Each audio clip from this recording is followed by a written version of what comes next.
자, 42쪽 1번 문제를 보면 이 작품을 감상하고 다음에 제시된 등장인물의 행위를 근거로 성격을 파악해보자라고 했어요.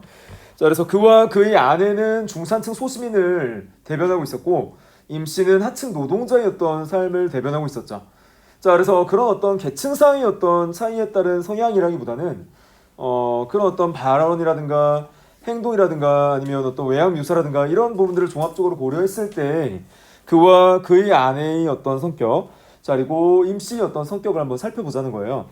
자, 그랬을 때 그의 어떤 행동을 이렇게 정리했어요. 자, 어떻게 정리했냐면 임씨의 일한 대가를 아내가 덜 지급할까봐 걱정하죠. 그래서 아내는 자, 그런 어떤 욕실공사와 그리고 옥상 방수공사에 해당하는 견적 그대로를 주고 싶지 않았고 조금이라도 깎아보고 싶었어요. 그런 심리가 드러나 있었는데 자, 그에 대해서 남편은 아내가 그런 어떤 견적을 깎을까봐 굉장히 좀 염려하기도 하고 깎는 상황이 벌어질까봐 우려하고 또 창피하죠. 자, 그래서 그런 어떤 상황에서 그의 어떤 성격, 자, 그다음에 임씨 입장을 고려해서 동갑이라고 속이는 어떤 장면.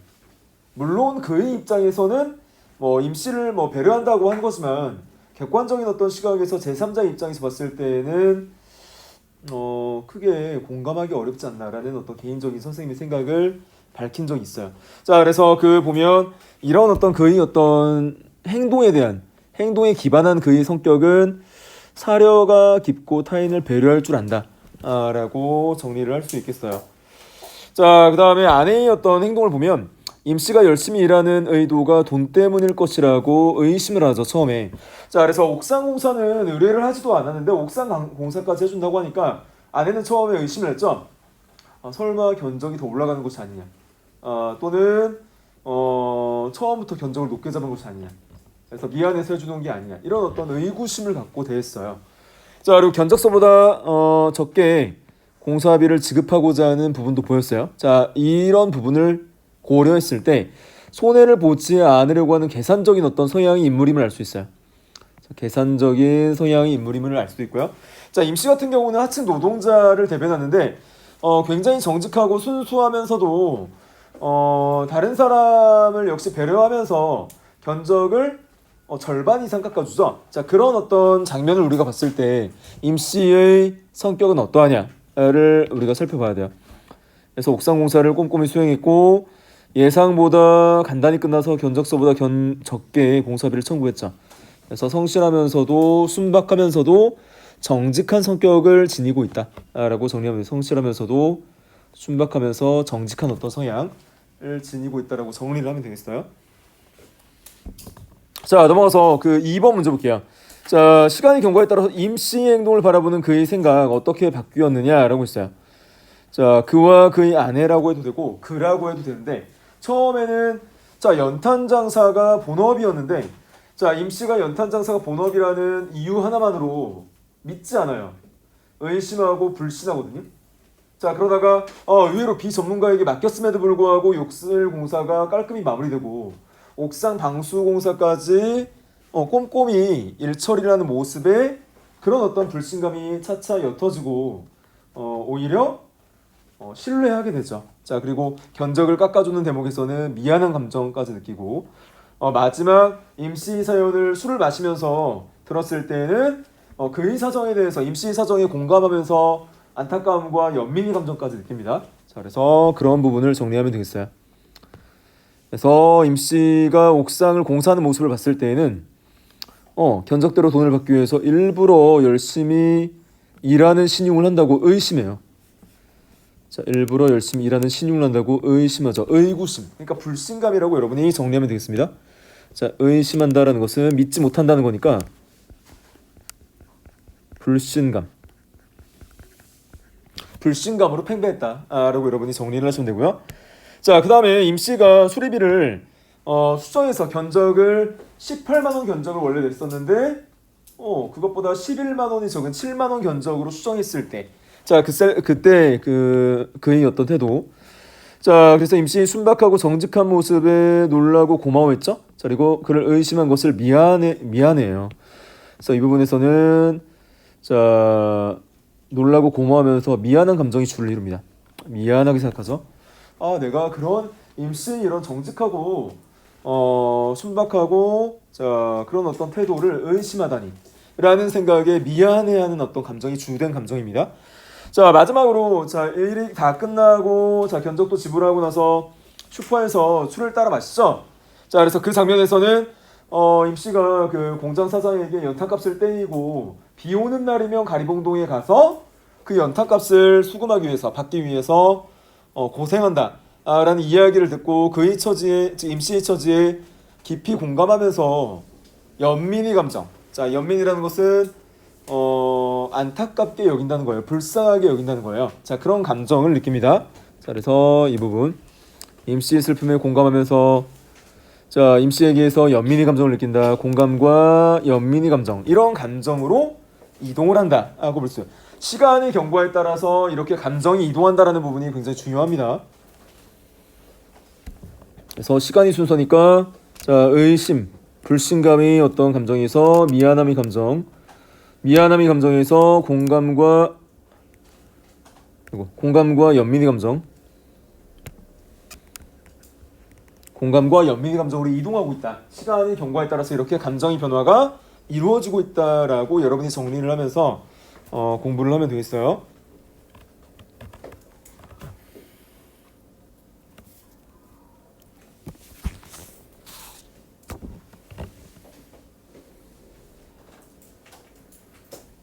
자, 그 다음 3번 문제 보세요. 이 작품에 나오는 다음 공간이 상징적 의미를 알아보자 라고 했어요.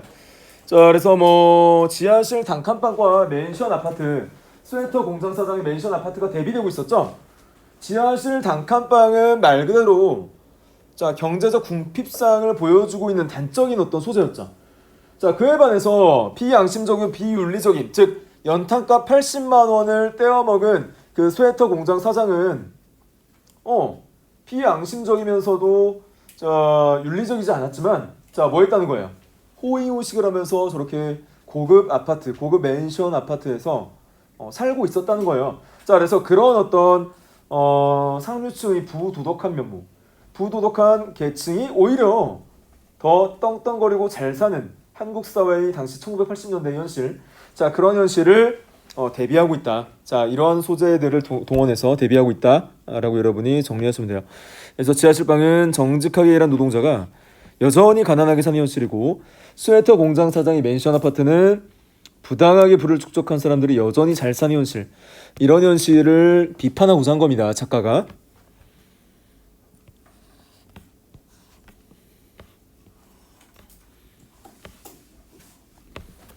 이런 어떤 현실이 1980년대의 문제만이 아니고 현대에 이르기까지 이런 문제가 해소가 되지 않고 있죠.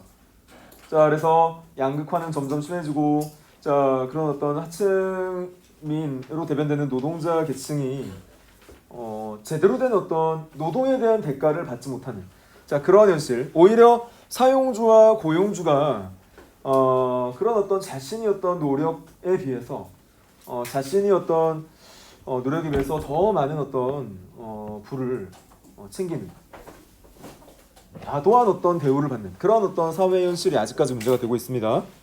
자 그런 것들이 지금 이런 상징적 소재의 어떤 대비를 통해서 보여주고 있어요. 자 그다음에 4번 문제 볼게요. 4번. 자 4번 이 작품은 1980년대에 발표된 소설집 원미동 사람들의 연작이라고 했죠.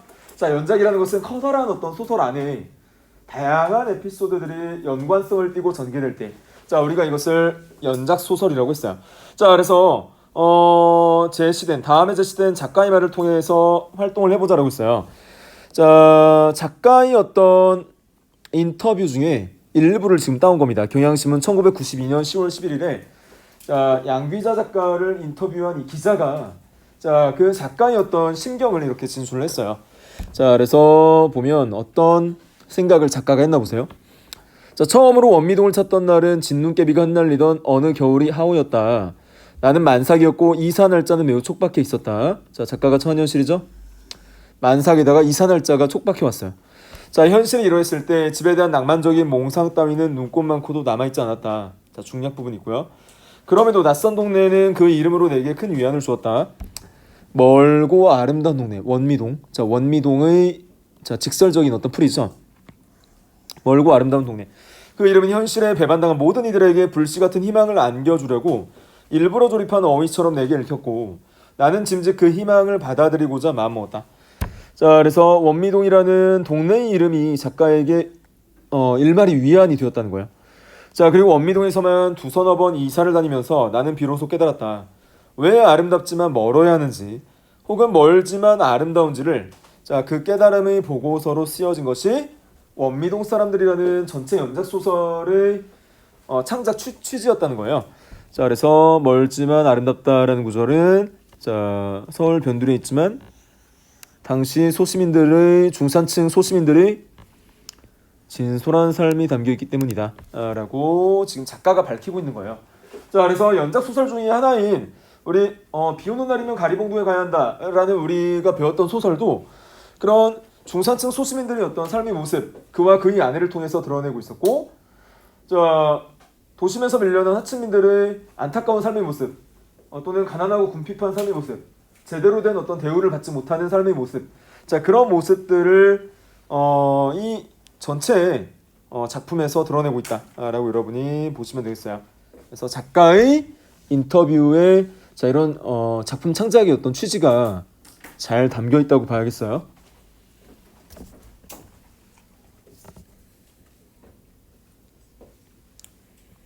자, 그러면 1번 문제 볼까요? 자, 1번에 이 작품이 창작된 당시 시대적 배경을 조사해보고 작가가 원미동이나 가리봉동을 공간적 배경으로 선택한 이유, 자, 인터뷰에 아주 잘 드러나 있었죠. 그래서 원미동은 경기도 부천시에 있는 실제 지명이다. 그래서 경제적 어려움 때문에 서울에 정착할 수 없었던 사람들이 많이 밀려왔다. 자, 경제적 어려움 때문에 서울에 정착할 수 없었던 사람들이 경기도 부천시 원미동으로 밀려왔다는 거예요. 현재도 서울의 집값 부동산이 너무 급상승하다 보니까 서울에서 버티지 못하고 경기도 외곽으로 사람들이 이제 밀려나고 있죠. 자, 그때와 지금의 어떤 현실은 크게 다르지 않다라는 거예요. 그래서 1980년대에도 서울에 자리를 잡지 못하고 가난과 경제적 궁핍 때문에 경기도 외곽 부천 원미동까지 사람들이 밀려 나왔다라는 겁니다. 자, 그래서 이런 부분, 경제적 어려움 때문에 밀려와 살던 곳. 자, 그래서 그 가리봉동은 당시 대표적인 공단 밀집 지역, 자, 공장 노동자들이 어떤 생활 공간이었다. 자, 이러한 곳을 배경으로 선택한 이유는 부조리와 모순으로 가득 찬 1980년대를 살아가는 가난한 소시민들의 삶에서 진솔한 인간의 모습을 구현할 수 있다고 생각했기 때문이에요. 1980년대 근대화 산업화 시대에 자, 살아가는 가난한 소시민들의 어떤 삶의 모습? 진솔한 인간의 모습을 구현할 수 있다. 진솔한 어떤 당시 자, 소시민들의 실제 삶의 모습과 그의 삶에 반영된 비애나 슬픔, 애환 이런 것들을 다룰 수 있다고 작가가 생각했다라는 거예요. 그래서 이런 정도로 여러분이 정리를 하면 되겠어요.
어디 아픈 거예요? 졸린 거예요?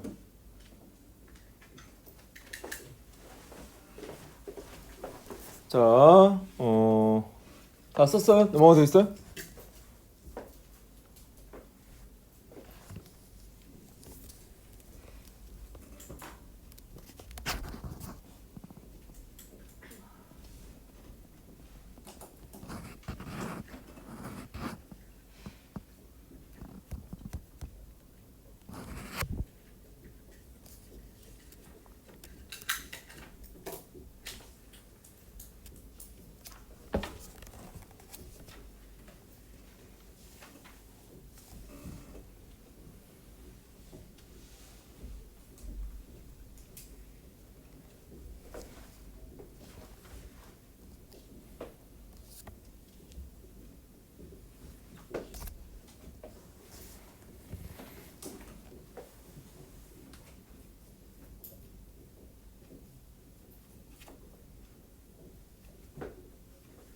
자, 넘어갈게요.